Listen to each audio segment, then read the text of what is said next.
écoutez Europe 1, il est 8h20, l'heure de l'interview politique. Votre invité ce matin, Samuel Florian Philippot, vice-président du Front National. Bonjour Florent Philippot. Bonjour. Je vais vous faire réagir d'abord à ces déclarations de Manuel Valls dans Le Monde à paraître cet après-midi. Je vous les rappelle, le Premier ministre dit qu'il faut reconnaître un échec avec la libération sous bracelet d'un des auteurs des attentats de Saint-Étienne-du-Rouvray. Le Premier ministre favorable également à une interdiction temporaire du financement étranger des mosquées. Et enfin, il souhaite inventer une nouvelle relation avec l'islam de France. On parle peut-être ici du Concordat. Votre réaction, Florian Philippot? Il y a objectivement pas grand-chose. Interdiction temporaire du financement étranger des mosquées. Écoutez, nous, on le demande depuis des années et des années. C'est bien que ça commence un tout petit peu à pénétrer chez ces gens-là. Pourquoi temporaire ? Je veux dire, c'est un principe. On ne peut pas accepter de voir des mosquées en France financées par l'Arabie Saoudite, la Turquie, le Qatar ou les puissances du Maghreb qui se font d'ailleurs une concurrence entre elles. Tout cela est forcément malsain, voire dangereux du fait de l'orientation de certains de ces pays, notamment du fait qu'ils vont vers le salafisme. Et je crois que nous avons intérêt à prendre cette décision. Quant au reste... Monsieur Valls nous dit il y a eu des échecs. Oui, il y a eu des échecs, mais normalement, quand on est responsable politique, on en tire les conséquences en présentant sa démission. En tout cas, c'est comme ça que ça fonctionne dans les autres démocraties matures, les grandes démocraties du monde, même y compris en Belgique. Après les attentats de Bruxelles, les ministres de l'Intérieur et de la Justice avaient au moins présenté leur démission. Mais sinon, il n'y a rien sur le fond. La libération du terroriste qui était sous bracelet, c'est une décision de justice, bien sûr. C'est une magistrate qui a pris cette décision. Oui, c'est une décision d'ailleurs assez hallucinante et inquiétante sur l'état de notre justice, puisque Adel Kermiche avait déjà violé une fois son contrôle judiciaire, qu'il présentait des signes de radicalisation, et pourtant on l'a remis dehors. Voilà.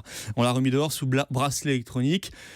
On ne peut pas mettre ces bombes humaines dehors. Enfin, je veux dire, ces gens qui sont quand même de la nitroglycérine, ces fichiers S radicalisés, c'est extrêmement dangereux de les laisser se balader dans la nature, et c'est encore pire quand on sait qu'on savait. Parce que là, on savait. Et on n'a rien fait. On a appliqué, si vous voulez, la solution prônée une semaine avant par Sarkozy, c'est-à-dire le bracelet électronique. Je suis désolé, c'est une solution laxiste qui est extrêmement dangereuse. Penchons-nous maintenant, Florian Philippot, sur le discours général du Front National après ces attentats. Et dites-moi, que se passe-t-il ? Le Front National est-il en train d'être débordé sur sa droite, alors que plusieurs responsables de cette droite ont appelé à dépasser l'état de droit pour muscler la réponse antiterroriste ? Voilà ce que vous réaffirmez, c'est ce qu'a dit Marine Le Pen. Eh bien, cet état de droit, il faut le respecter, il faut d'abord utiliser les outils existants. Non mais vous savez, à côté, à l'UMP ou chez les Républicains, ils sont dans la gonflette verbale traditionnelle. Mais je pense que ça ne dupe plus grand monde en réalité. Quand vous voyez un Sarkozy vous expliquer qu'il faut faire des choses contre l'immigration massive et pour la sécurité, etc.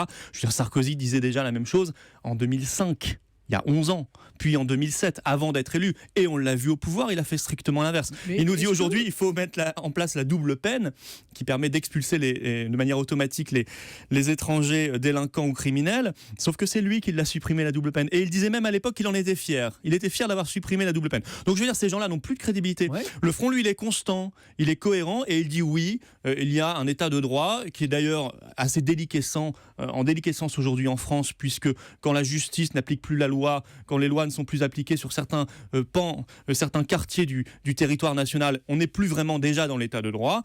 Mais oui, bien sûr, on peut parfaitement prendre des mesures pour la sécurité des Français sans qu'on bascule dans une affreuse dictature. Mais finalement, ces déclarations d'une partie de la droite, cette course à la gonflette que vous évoquiez à l'instant, est-ce que ça vous sert pas ? Est-ce que ça achève pas ? Est-ce que ça vous aide pas à achever le processus de dédiabolisation de votre parti dans la perspective de la présidentielle ? Je cite juste l'un de vos responsables, et je vous laisse répondre, Jean-Lin Lacapelle, qui confirme cette analyse. Il le dit dans le Parisien du 22 juillet.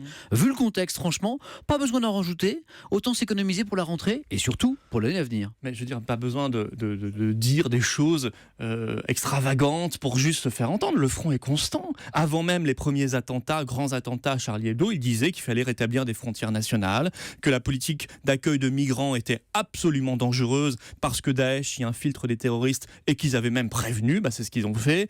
Et il est dommage qu'on n'ait pas écouté le Front National à l'époque. Le Front disait qu'il fallait fallait expulser les fichiers S radicalisés quand ils étaient étrangers, leur enlever leur nationalité française quand ils étaient binationaux, puis les expulser. Je veux dire, on n'a pas besoin de dire des choses extravagantes, puisque chacun reconnaîtra la constance et la lucidité dans les propositions du Front National.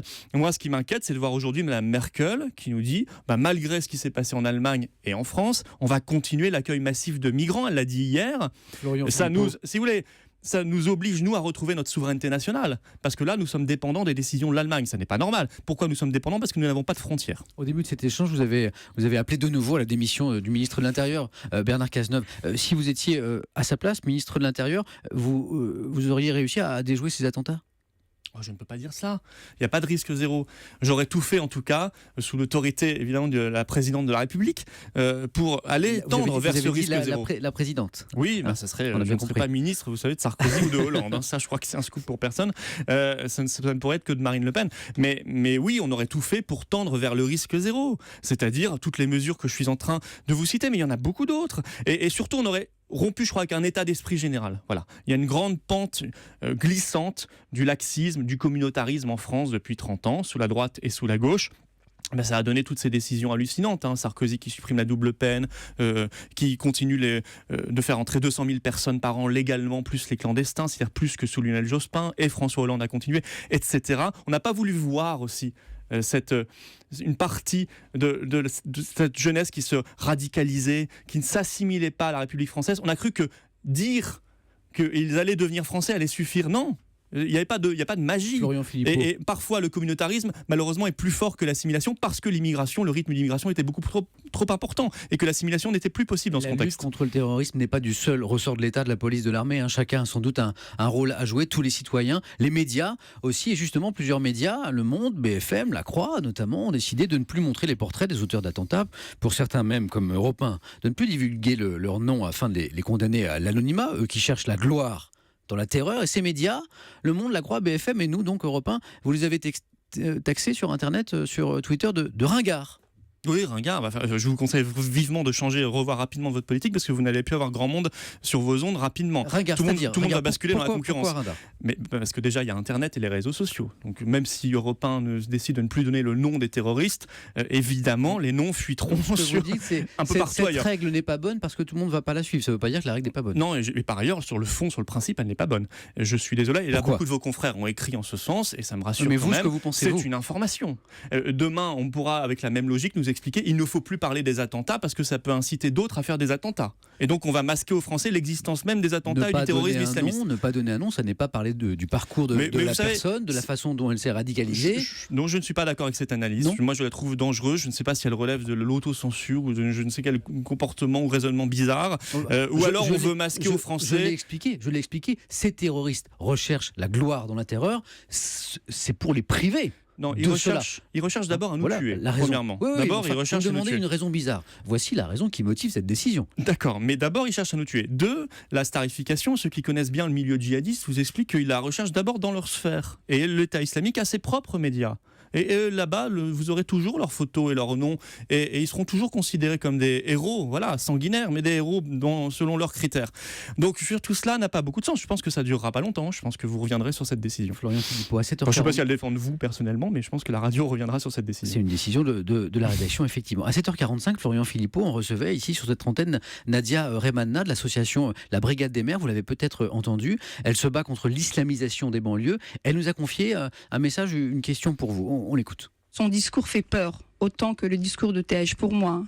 Mais malheureusement, dans ce que dit le Front National, tout n'est pas faux et c'est ça qui est dangereux. Le Front National mélange un peu le vrai avec le faux et les gens tombent dans le piège.